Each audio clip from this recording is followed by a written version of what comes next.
What do you make of this moment with Sora 2 and Veo 3 and the impact that it is having on all of media?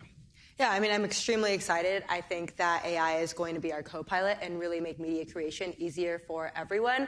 As AI video gets better, I expect, especially in the creator economy, for creators to start licensing out their likeness, for example, so they have more time to be able to create content authentically and not have to fly out for a brand deal. So I'm excited to just see the progress. Obviously, we need more training data, which is what Scale is built off of, to continue to improve these models. And I do think we are some time away from things really, I don't think that AI is going to replace us anytime soon. Mm-hmm. And you said it could help creators not do some of the inconvenient work that takes them away from their day-to-day. So you would advise the influencers you work with at Passes to license your image and likeness into one of these engines and... Yeah, I mean, I think that's the future. I think right now a lot of creators are worried about the misuse of AI. So, for example, deepfakes and people creating content against their own permission.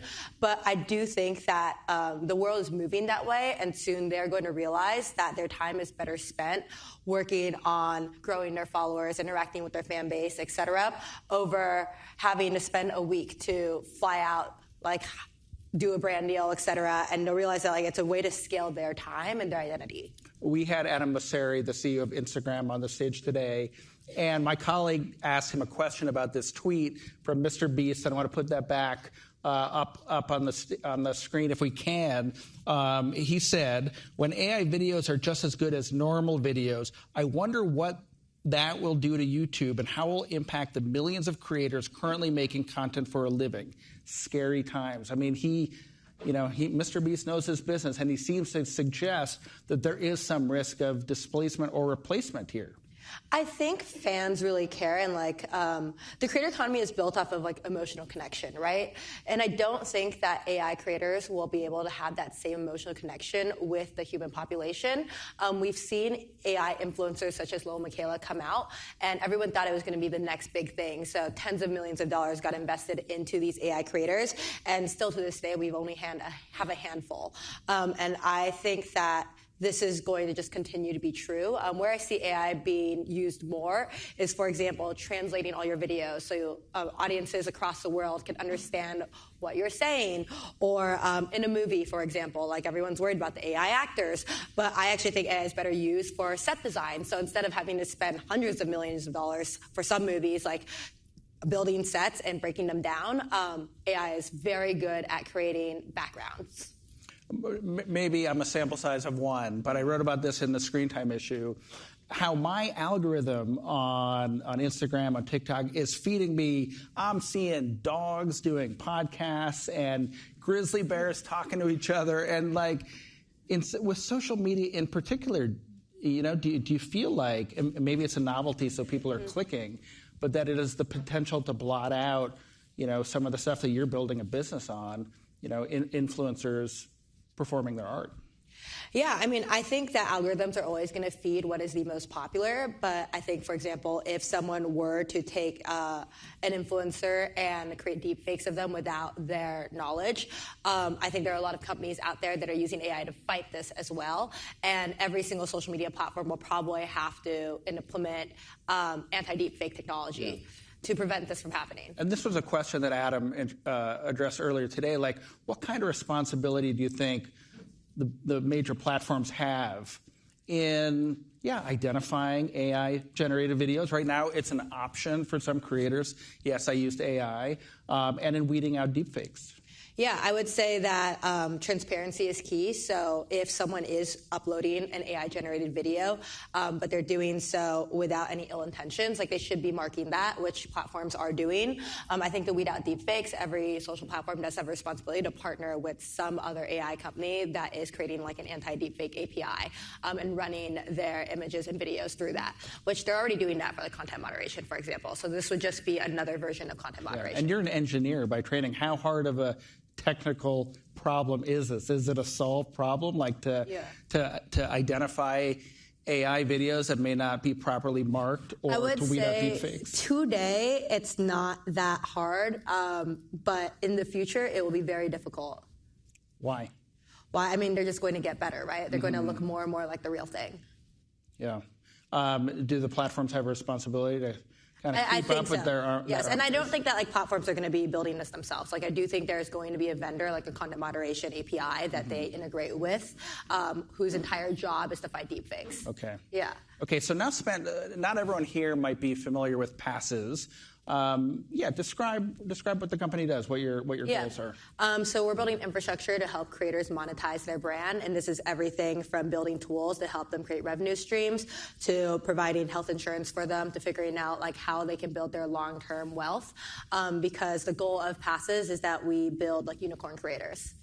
Okay. Now there are some other companies with sort of similar missions, Patreon, to some extent, perhaps OnlyFans. I know that's a bit of a different market. Cameo, Fanfic. So tell me, how you think about the competitive space. I mean, to some extent, the major platforms as well, right? They want to be partners with major personalities and help them earn. So what? Are you thinking of passes as a kind of management agency? Yeah, so I think for passes, we're really thinking about it as a 360. Most of these other platforms are only focused on subscription, but really we see creators as businesses and entrepreneurs. So first of all, like we have way more tools than really anyone else to help monetize, but also we've created a lot of accredited investors because people are making a good amount of money. We've paid out 9 figures to our creators in just 3 years, which is incredibly exciting. Less than 3 years, I think. We are I don't think anyone is thinking about it from the fintech perspective as we are. Mm-hmm. What are some variables in your thinking that have changed over these past 3 years? How has the company evolved today? From where you started it, what your initial assumptions were? Yeah, so I think my initial assumptions were that creators would really want AI. So for example, I thought we would be able to do AI deepfakes, and creators would be very into that because it'd be free money for them. It turns out that was just not true, so we completely pivoted from that. So right now, our focus is on creating tools to help creators automate their the manual work. So for example, like A/B testing captions, auto-scheduling posts, auto-scheduling mass messaging. We have AI tools that automatically price pieces of content based off like the demographics of their fans, et cetera. So they don't have to think about that manual tedious work, and they can just focus on creating content because we realize that creators really enjoy creating content, and that's not something they are willing to give up. Mm-hmm. And do you have to go and actively recruit creators, or do you find now that they're coming to the platform? Yeah, so we have a lot of organic growth. Our creators really do come through word of mouth because they hear that their friend made so-and-so amount of money. We do actively recruit as well. But the creators, like for us, we go about it from like a technology standpoint because our top creators aren't necessarily the ones that have tens of millions of followers. Like I'd say our sweet spot are creators with 100,000 to 1 million followers. So what we really did was scrape the internet and kind of assign a machine learning algorithm to figure out what their estimated earnings are based off of like whether they have subreddits, how often they post on like Instagram Reels, TikTok, et cetera, because like we want to detect growth patterns just because not everyone's going to have 100% retention. So as long as their following count is growing, that's good. We look to see trends on like who is, popping off, stuff like that. Yeah. And Passes is not mutually exclusive with Instagram, TikTok, the other major platforms. You want your influencers in both places? Yep, we do, because I think that Instagram, TikTok, et cetera, that's really good for breadth and word depth, right? So we want them to gain as many followers as possible on these other platforms, and then that widens the funnel. So then a small percentage, come to Passes as super fans. Okay. I want to go back to Scale AI for a moment. So your former colleagues, some of them, maybe most of them now work at Meta. What do you make? I mean, first of all, why do you think Meta did that deal? And second of all, what do you make of the arms race and accumulation of talent inside the major tech companies when it comes to AI? Yeah, so I think Meta did it as a talent play. They needed a new way to figure out how to recruit talent.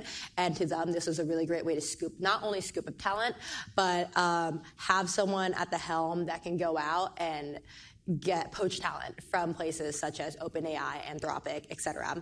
I generally think that competition is good for innovation.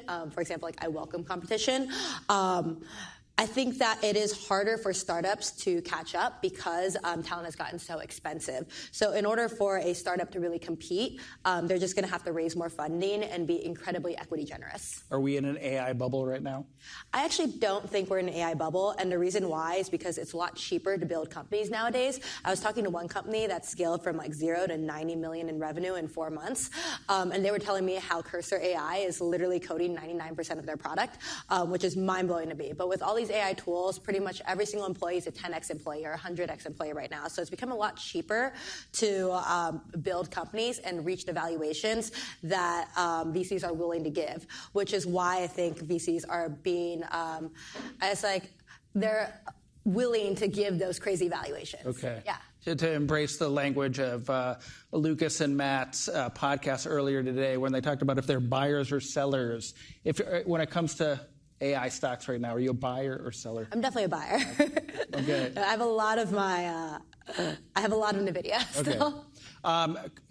I hope you don't find this crass. I've heard you identified as the youngest female self-made billionaire, surpassing even Taylor Swift. I would say Forbes identified me. Okay. when you're ever surpassing Taylor Swift, you know that's a good thing. You've done something right. But just tell us in the time we have remaining, like, what do you feel like you still have to prove? I think I've always just wanted to show that like I can do more than just that, right? So after Scale, I immediately started a venture fund, and a venture fund has done incredibly well, mainly because of Ramp. We got in on a seed round, and obviously that company is worth tens of billions now, so that's been amazing. And now I just want to like figure out how to build out in consumer, because I think consumer is one of the hardest challenges out there, and it's fun.